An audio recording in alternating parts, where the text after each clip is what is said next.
Hello guys, welcome to my YouTube channel Sujeet Kumar Stambh class को।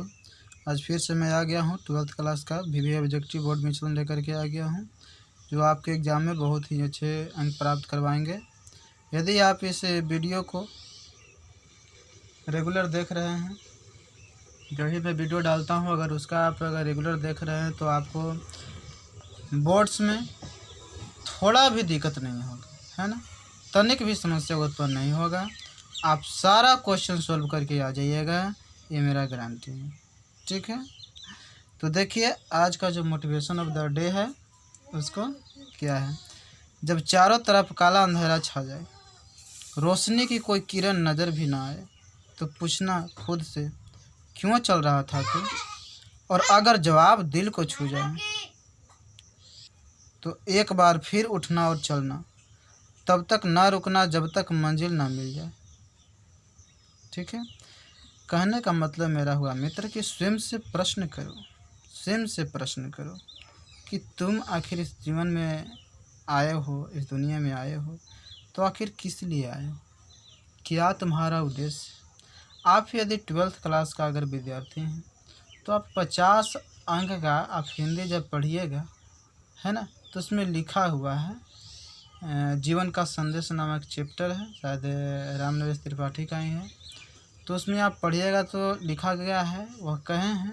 अब तो हालांकि सिलेबस को हटा दिया गया है, अब तो आप चयन कर सकते हैं। आप 100 अंक वाले हिंदी और 100 अंक वाले अंग्रेजी चयन कर सकते थे, लेकिन जब हम परीक्षा दिए थे तो उस वक्त हिंदी 50 अंक की रहती थी और 150 अंक के इंग्लिश रहता था, जिसमें 100 अंक वाला एक रहता था, एक 50 अंक वाला रहता था। ठीक है, लेकिन अब ये ऐसा थोड़ा सा चेंज कर दिया है। ठीक है, तो आपको शायद पढ़ने को नहीं मिल रहा होगा, लेकिन ऐसा लिखा गया है, कहा गया है उसमें कि तुम मनुष्य हो अमित बुद्धिबल विकसित जन्म तुम्हारा, तुम मनुष्य हो अमित बुद्धिबल विकसित जन्म तुम्हारा, क्या उद्देश्य रहित है जग में तुमने कहीं विचारा। कभी आपने विचारा कि हमारा क्या उद्देश्य है इस संसार में। जग मतलब क्या होता है, संसार होता है। क्या उद्देश्य है इस संसार में, कहीं विचारा है, कभी आपने नहीं विचारा। ठीक है, तो इसी बात के साथ हम चलते हैं क्वेश्चन को लेकर के। वैसे इसको अगर बोलने लगेंगे तो और बहुत ज़्यादा बड़ा है और बहुत अच्छा मोटिवेशन मिलता है इससे, है ना। तो चलिए अब ज़्यादा देर इसमें नहीं करते हैं, लगाते हैं। ठीक है, चलिए क्वेश्चन की ओर।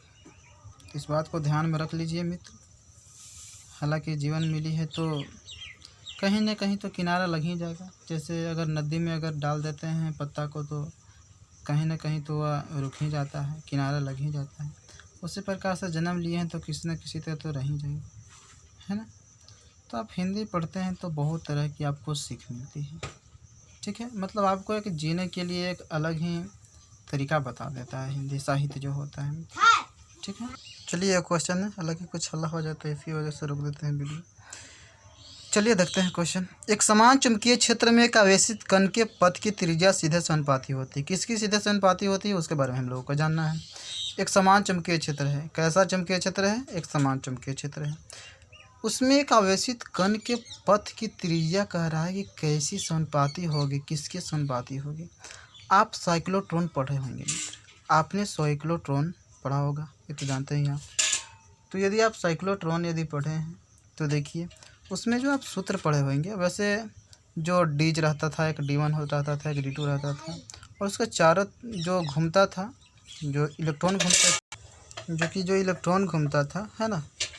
तो उसमें होता था क्या, विद्युतीय क्षेत्र से क्या दिया जाता था, ऊर्जा दिया जाता था, और चुंबकीय क्षेत्र में घूमता था, इस टाइप से घूमते चला जाता था। ठीक है, तो उसमें अगर घूमता है, अगर मान लिया जाए कि एक समान चुंबकीय क्षेत्र है, ठीक है, मान लीजिए कि एक समान चुंबकीय क्षेत्र, अगर इसमें क्या करते हैं कि अगर परपेंडिकुलर यदि हम आवेश को फेंकें, ठीक है, कोई आवेश मान लीजिए इलेक्ट्रॉन फेंके, ठीक है, साइक्लोट्रॉन में अगर घूमता है इलेक्ट्रॉन, इसमें जैसे ही हम आवेश को फेंकते हैं, कोई चार्ज को फेंकते हैं, तो क्या होता है, एक वृत्तीय पथ ग्रहण कर लेता है। ठीक है, जैसे हम एक परपेंडिकुलर फेंकते हैं तो क्या होता है, एक वृत्तीय पथ ग्रहण कर लेता है।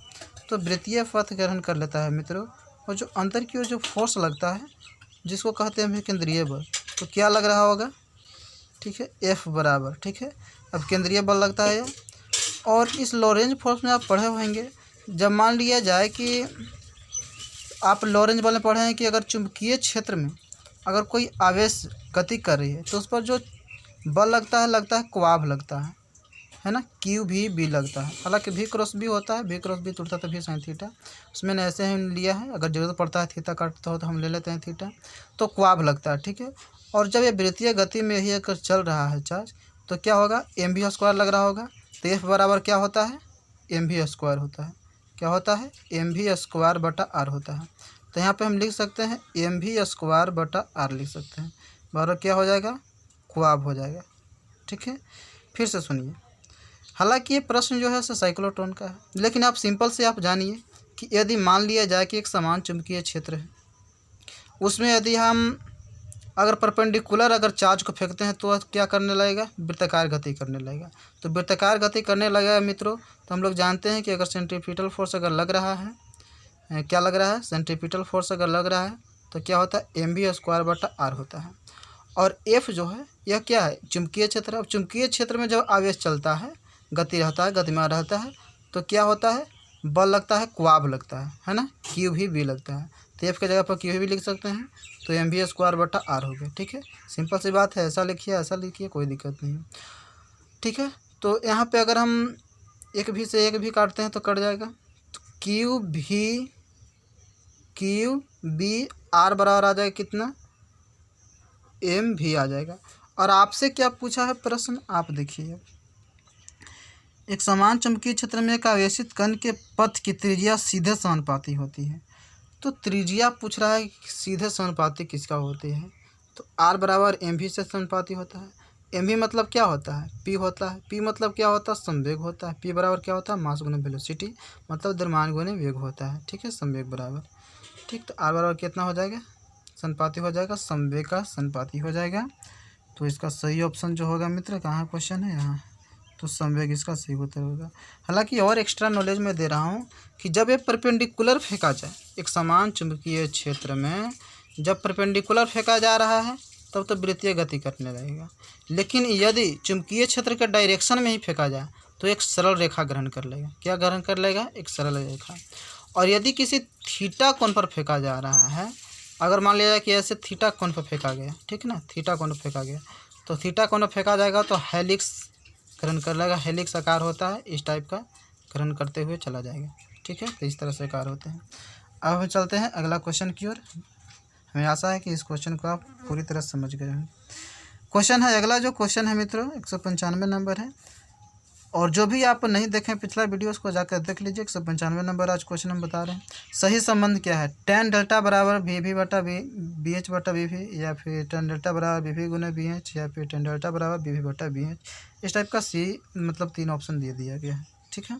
तो हम आपको बता दें कि यहाँ जो डेल्टा है यह एंगल ऑफ डिप है, ठीक है, एंगल ऑफ डिप है। मतलब क्या कहते हैं इसको, हम नमन कोण कहते हैं। इसको क्या कहते हैं, नमन कोण कहते हैं, एंगल ऑफ डिप है। तो यह जो होता है मित्रों, जो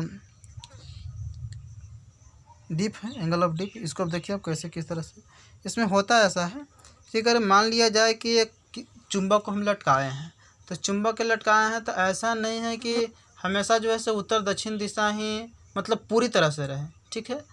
जहाँ नमन कोण 90 डिग्री होता है वहाँ तो बिल्कुल उत्तर दक्षिण में एक ठोपे इन्होंने नहीं रहेगा, एकदम बिल्कुल उत्तर दक्षिण दिशा में खड़े रहेंगे, ठीक है। लेकिन जैसे ही हम पोल से नीचे आते हैं, ध्रुव से नीचे आते हैं, जैसे पृथ्वी, ठीक है, 90 डिग्री हो, और यहाँ जो विषुवत रेखा है 0 डिग्री होता है, ठीक है। तो जो नमन कोण होता है ना मित्रों, वह विषुवत रेखा से जैसे ही हम ध्रुव की ओर जाते हैं तब बढ़ते जाता है, और पोल पर होता है 90 डिग्री, है ना। दोनों पोल पर बात किया जाए, यहाँ भी है होगा तो 0 से 1 2 3 4 5 करते हुए 90 डिग्री, फिर 90 डिग्री से फिर घटेगा 89 88 87 इस टाइप से 0 डिग्री, फिर इधर बढ़ेगा। मतलब कि दोनों दो ध्रुवा है, जो दोनों ध्रुव है उस पर तो 90 डिग्री होगा, लेकिन विषुवत रेखा पर कितना होता है, 0 डिग्री होता है। और बाकी जैसे ही विषुवत रेखा से बढ़ते हैं तो कुछ मान बढ़ते जाता है। तो मतलब जी मान लिया जाए कि कोई चुंबक है, उसको क्या करते हैं कि हम लोग धागा में बांध कर टांगते हैं, तो देखते हैं कि उत्तर दक्षिण दिशा खड़ा हो जाता है।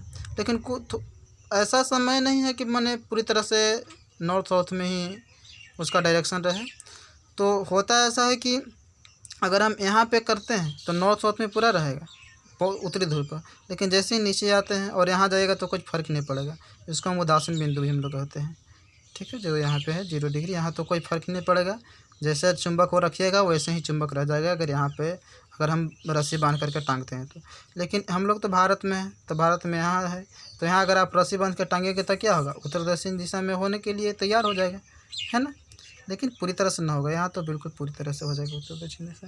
कहने का मतलब जो एंगल ऑफ डिप होता है, आप जितना जो चुंबक जो होता है, चुंबक होता है जो बांध के हम टंगाते हैं, जो पृथ्वी के साथ जो इतना कोण बनाता है, पृथ्वी के साथ जो कोण बनाता है ना मित्र, उसको कहते हैं एंगल ऑफ डिप कहते हैं। ठीक है, एंगल ऑफ डिप कहते हैं जितना कोण बनाता है। ठीक, तो इसको हम इस तरह से हम लंब पार सकते हैं, है ना।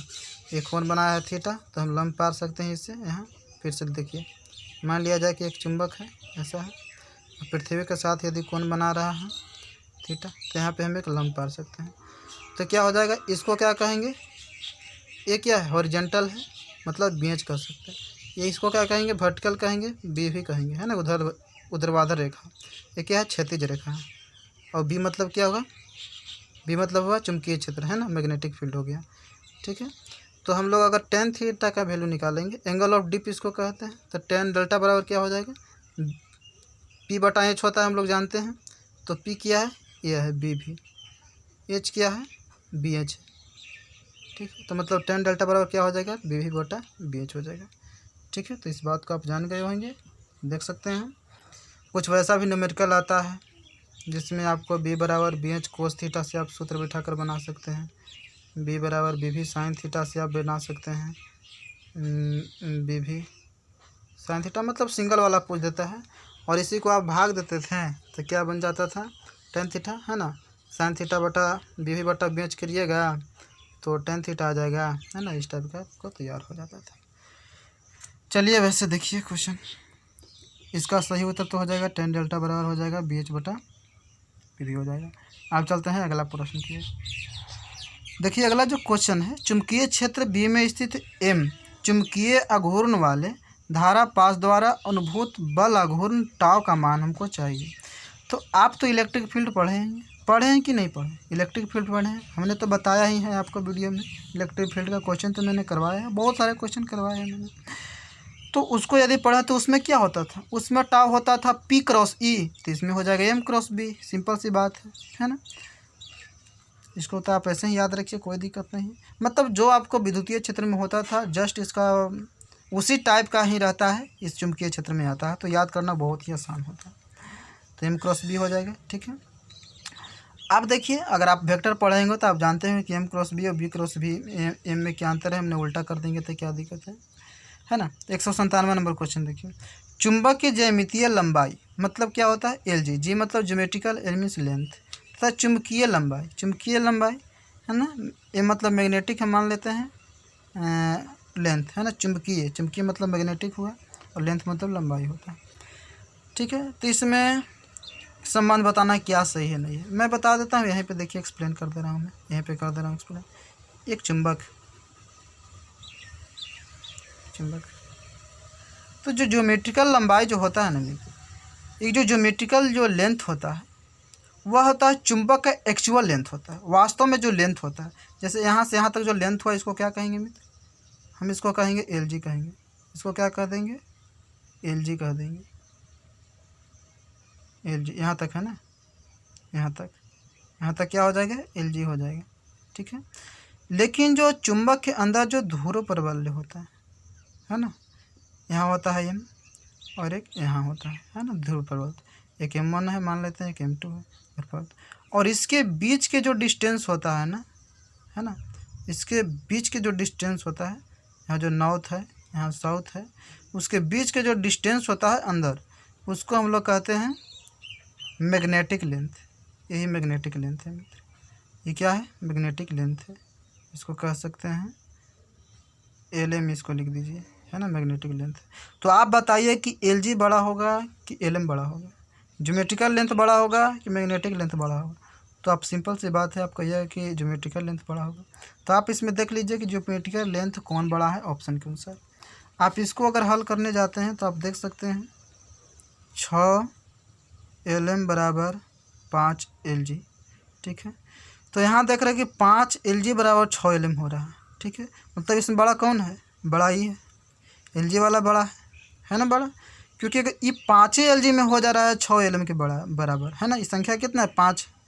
5 LG ही हो जा रहा है इसमें 6 LM बड़ा, तो बड़ा ये ना हुआ जी, ये ना बड़ा हुआ। इसके लिए 6 चाहिए, तब जा कर के इसका 5 का तुलना हो रहा है, तो बड़ा तो ये हुआ।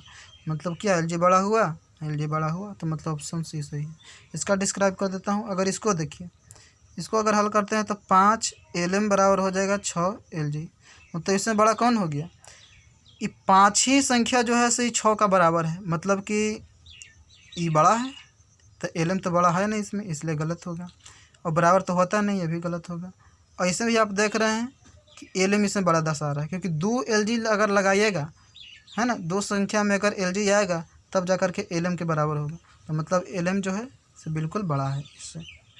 ठीक है, चलिए तो अब चलते हैं हम अगला क्वेश्चन की ओर। ये तो सही ऑप्शन हो जाएगा 97 के। ठीक है, अब पेज पलटते हैं।